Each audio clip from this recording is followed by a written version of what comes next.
Imaginemos a cena de entrar na maior biblioteca do mundo. Só que não existem prateleiras, não há seções, sabe? Nem nenhum tipo de ordem lógica. Nossa, o puro caos. Exatamente. O caos absoluto. São apenas bilhões e bilhões de páginas soltas voando pelo ar, e a única maneira de encontrar algo é gritar uma palavra exata. Tipo, gritar a receita. E torcer muito para que a página certa caia na mão, né? Sim, torcer para não levar no rosto um manual de mecânica que, por acaso, usou a palavra receita no texto. Parece um pesadelo, mas o assustador é que no mundo dos negócios digitais, depender dessa gritaria de palavras isoladas ainda é comum. E isso faz empresas perderem rios de dinheiro todos os dias. É uma imagem caótica, mas descreve perfeitamente a realidade operacional da internet até pouquíssimo tempo atrás. Pois é, era tudo muito rudimentar, certo? Muito. O sistema era puramente mecânico, sabe? A máquina não lia absolutamente nada. Ela apenas funcionava como um scanner burro, cruzando correspondências de caracteres. Tipo, procurar um nome numa lista telefônica gigantesca. Exato.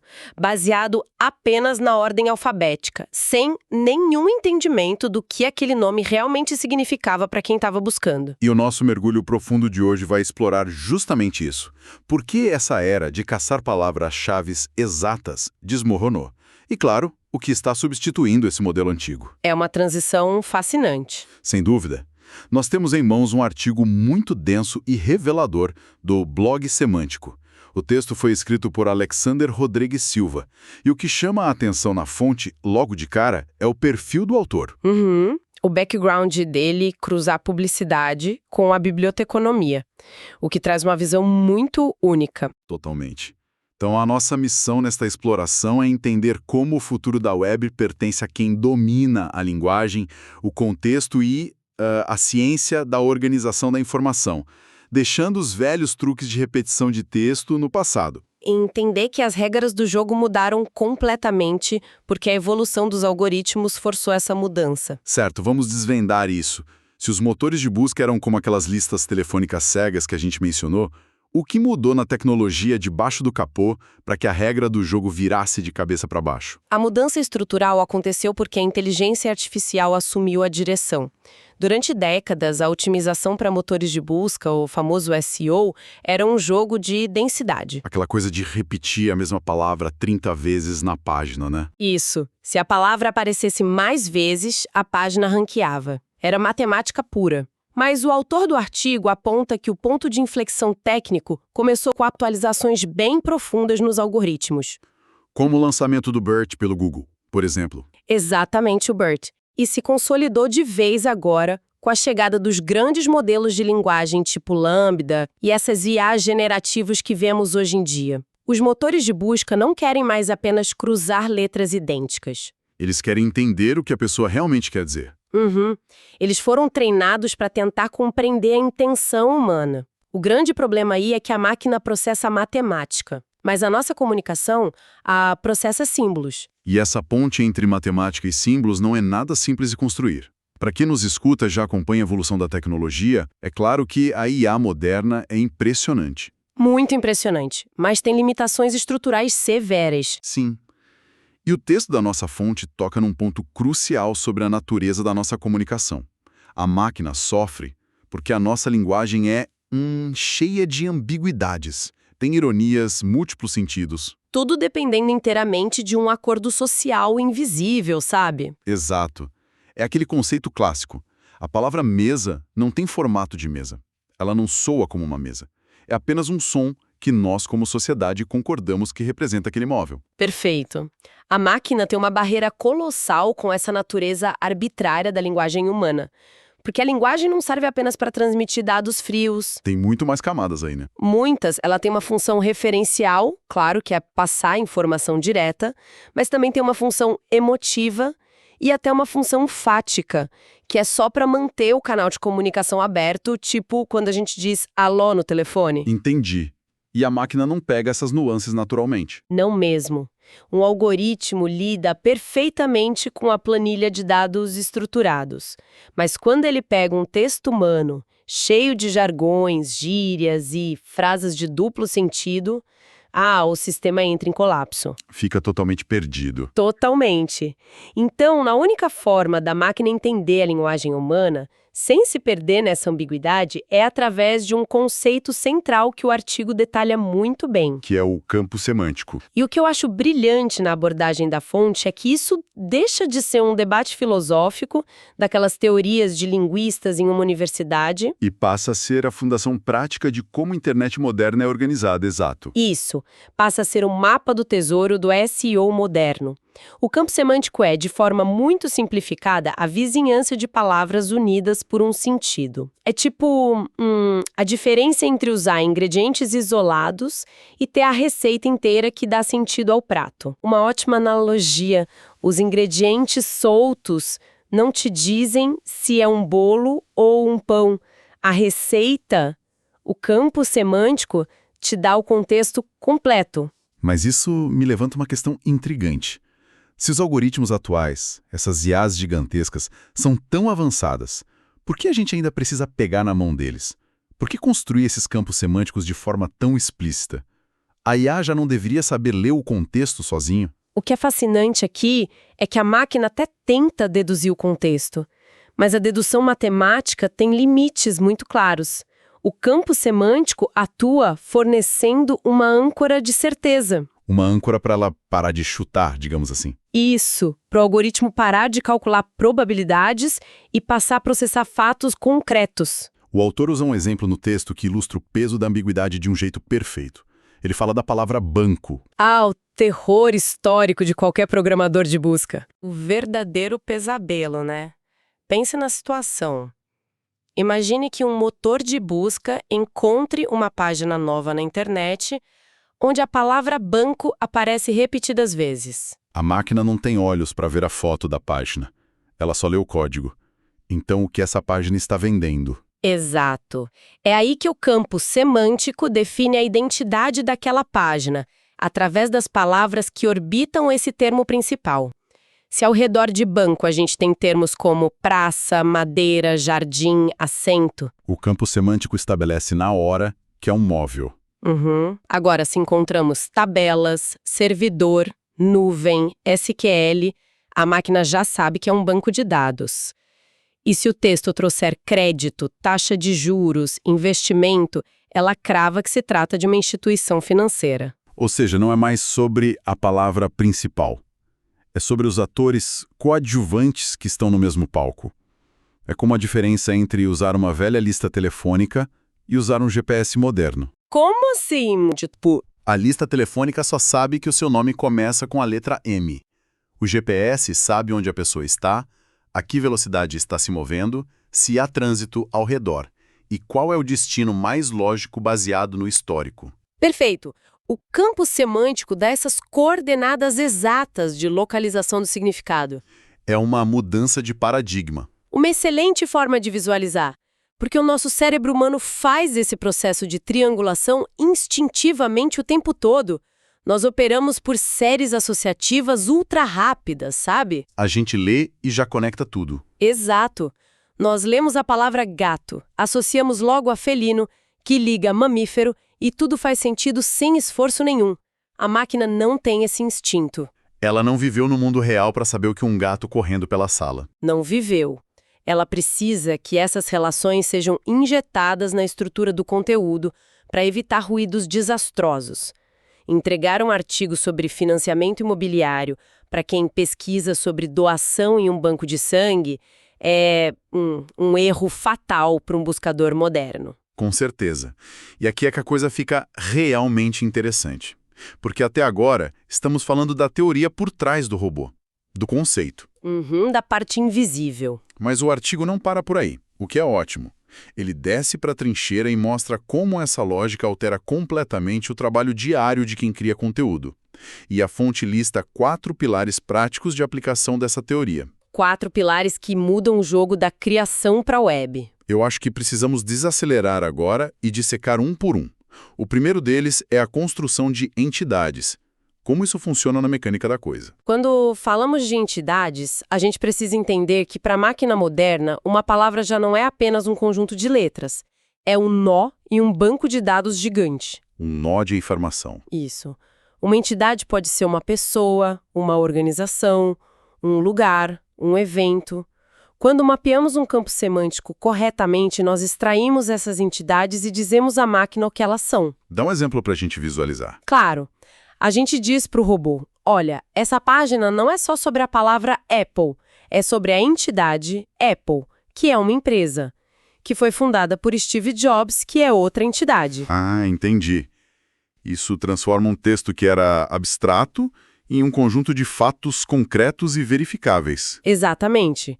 O que nos leva ao segundo pilar apontado pelo autor, que é a classificação e a organização temática. Pelo que eu entendi da fonte, não basta só jogar as entidades num texto de qualquer jeito.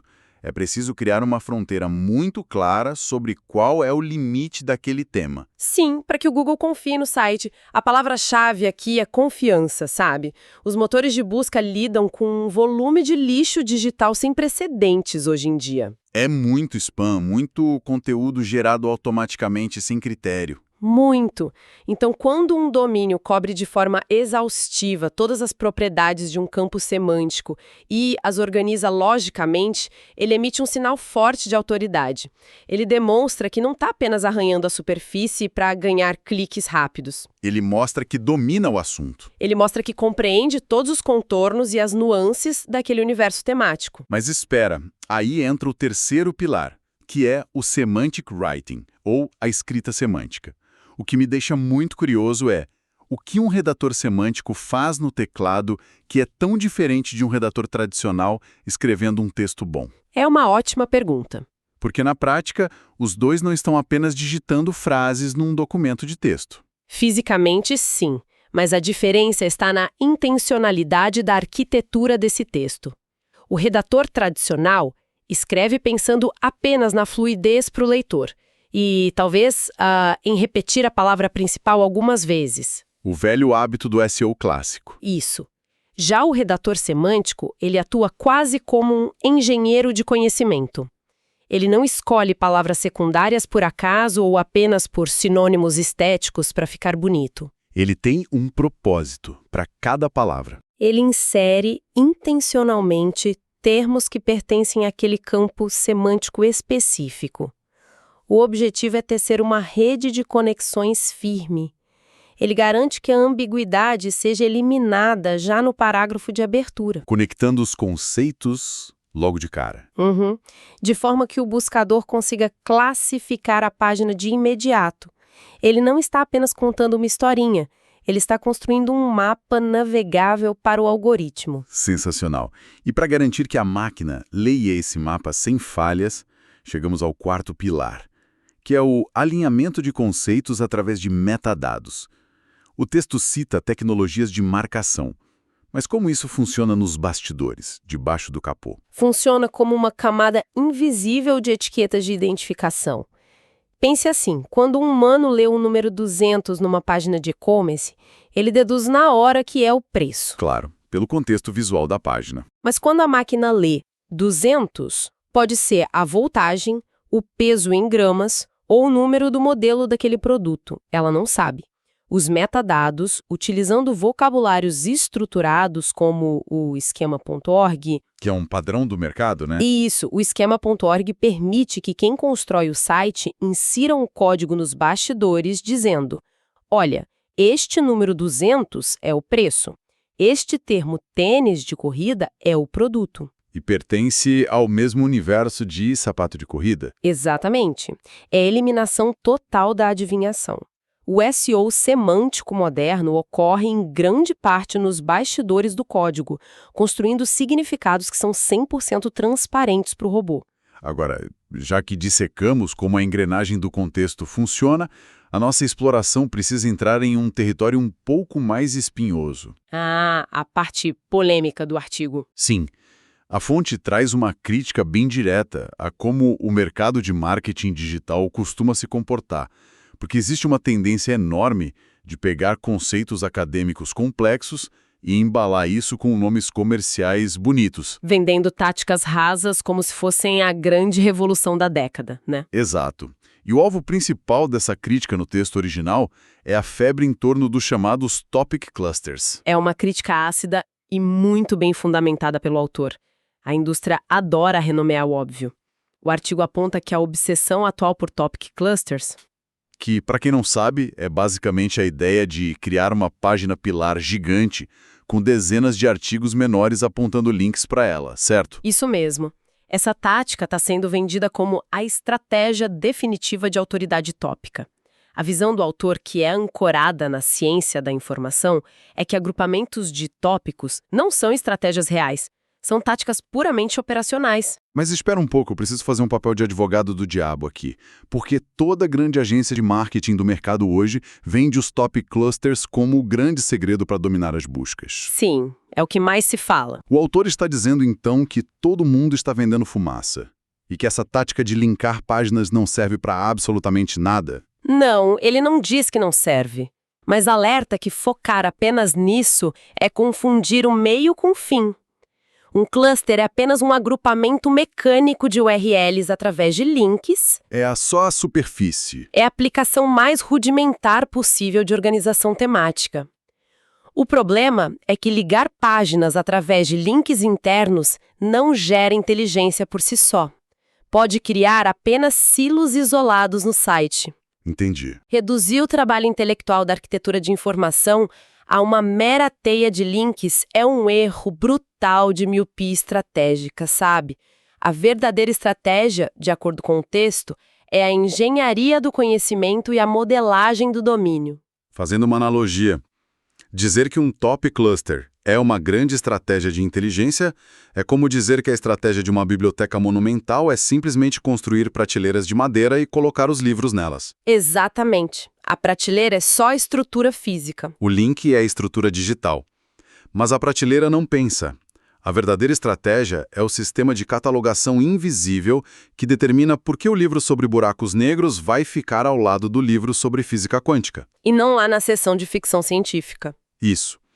Quem gera a autoridade é o modelo mental por trás da organização, não a madeira da prateleira. Então, o que tudo isso significa na prática? Essa analogia capta o centro do problema perfeitamente. O cluster de páginas é só o subproduto de algo muito mais denso, que é a criação de uma ontologia. Uma ontologia? Sim. Trata-se de mapear as entidades, os conceitos e as propriedades de uma área do conhecimento de forma profunda. O mercado transformou a autoridade tópica em uma métrica de volume. Tipo, vamos publicar 100 textos sobre este assunto hoje, bater a meta. E esquece da qualidade da conexão. Na área de recuperação da informação, a autoridade não é volume, é precisão. É a capacidade inquestionável de um sistema em entregar a resposta exata para a necessidade da pessoa que está pesquisando. Se focar cegamente na criação de clusters de páginas não é o objetivo final, o que fazer? Era o que eu ia perguntar. Se apenas fazer links internos não resolve a vida diante das inteligências artificiais, qual é o caminho real que a fonte defende? O caminho defendido é elevar o nível do debate e passar a construir grafos de conhecimento. Isso exige entender que um tópico nunca está isolado. Ele faz parte de algo maior. Ele é um nó numa rede massiva de relações. O céu semântico deve ser encarado como uma disciplina de organização do conhecimento. As táticas de linkagem e criação de clusters são ferramentas auxiliares necessárias, sem dúvida. Mas o motor real que impulsiona um projeto a se destacar hoje é inteligência contextual. E se as agências que só pensam em volume não estão entregando essa inteligência contextual, o artigo aponta que a solução verdadeira vem de um lugar surpreendente. Um lugar que pouca gente associa a tecnologia de ponta, né? Exato. Estamos falando da biblioteconomia, uma das disciplinas mais antigas do mundo no que diz respeito à organização da informação.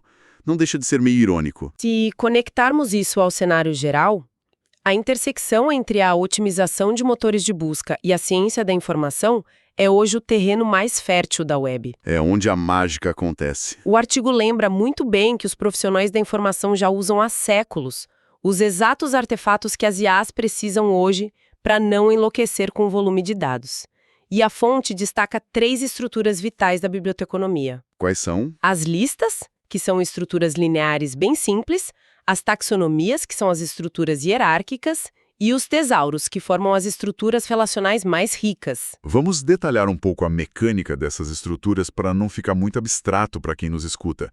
A taxonomia seria aquela velha relação hierárquica de pai e filho, certo? Exatamente. Por exemplo, em um site de e-commerce, você diz para a máquina que a categoria botas é filha da categoria calçados, que por sua vez é filha de moda inverno. Isso estabelece uma ordem de grandeza. Perfeito. A taxonomia organiza o mundo em gavetas maiores, que contêm gavetas menores. Mas a complexidade real vem com os tesauros e as ontologias. Onde a coisa fica profunda. Um tesauro vai além da hierarquia e foca na equivalência. Ele garante que se alguém busca por vestuário, o sistema digital entende que aquele usuário também pode se interessar por resultados que usem as palavras roupas ou confecções. Tudo dependendo inteiramente da intenção da busca. Isso. É através dessas estruturas que os bibliotecários de dados conseguem pegar o texto bruto e caótico da internet e transformá-lo num formato que a máquina consegue mastigar e processar com muita segurança. Mesmo assim, olha, é impossível não notar o paradoxo nisso tudo. Qual o paradoxo? Para Ribara com os algoritmos de aprendizado profundo, com redes neurais que custam bilhões e bilhões de dólares, a nossa ferramenta mais sofisticada é a mesma técnica que um bibliotecário usava para organizar fichárias de papel no século passado. Parece um paradoxo, eu concordo, mas do ponto de vista técnico faz total sentido. Porque o gargalo da inteligência artificial generativa moderna não é a capacidade de gerar texto. Ela gera texto infinito. O problema é o que fazer com ele. O gargalo é a capacidade de organizar, validar a veracidade e recuperar a informação correta em um oceano infinito de dados gerados automaticamente. É o exato problema que a biblioteconomia resolveu no mundo físico há muito tempo. E é por isso que aplicar isso no digital cria uma vantagem competitiva monumental, né? A fonte, inclusive, fala sobre a implementação do FTS, o Fluxo de Trabalho Semântico. Sim, o FTS. E não é apenas sentar e escrever. Como funciona esse fluxo de trabalho no dia a dia de um projeto real? O FTS envolve mapear primeiro todos os termos-chave do domínio do negócio. Depois, estruturar a relação lógica entre esses termos, antes que qualquer texto seja redigido. O planejamento vem antes da escrita. Muito antes. E, em seguida, consolidar isso com aquela marcação semântica nos bastidores da página que a gente comentou, com o esquema.org. É um fluxo bem robusto. É um fluxo contínuo onde você usa as ferramentas para ensinar a base de conhecimento do motor de busca a pensar sobre o seu negócio e pensar com a mesma profundidade que um especialista humano pensaria. Enquanto a concorrência tradicional gasta energia com planilhas de volume de publicação para tentar enganar o algoritmo, quem usa inteligência contextual cria domínios altamente precisos e inquestionavelmente relevantes. no fundo, trata-se de construir um ambiente digital maturo. Não estamos mais tentando otimizar uma página para um robô varrer textos cegamente. Não, essa fase acabou. Estamos literalmente construindo uma ponte de significado inquebrável entre o conhecimento que uma empresa possui e a necessidade precisa de quem está com o celular na mão de madrugada tentando resolver um problema complexo. Esse é o resumo definitivo. Investir em organizar a informação através da semântica deixou de ser apenas um capricho de programadores ou um luxo técnico. Virou sobrevivência. Hoje, é a estratégia de negócios essencial para a sobrevivência a longo prazo no ambiente digital. A web de dados, impulsionada por inteligência artificial, é faminta por contexto. Ela precisa disso para funcionar. Sim. Se o seu conteúdo não tem contexto explícito e metadados organizados, ele é apenas ruído estático em um banco de dados imenso. O futuro da busca, da descoberta de informações e das interfaces conversacionais é incontestavelmente semântico. O que nos empurra para uma reflexão final e bem provocativa para quem acompanha essa exploração de hoje. Se a internet já iniciou essa transformação, está rapidamente se convertendo em um gigantesco grafo de entidades conectadas pelo significado real e pelo contexto, Uhum. o que vai acontecer com os milhões, talvez bilhões, de sites que ainda publicam hoje baseados na velha fórmula? Aqueles textos engessados, abarrotados de palavras-chave soltas para tentar manipular os resultados. É uma ótima pergunta. Será que eles vão despencar nas métricas da noite para o dia?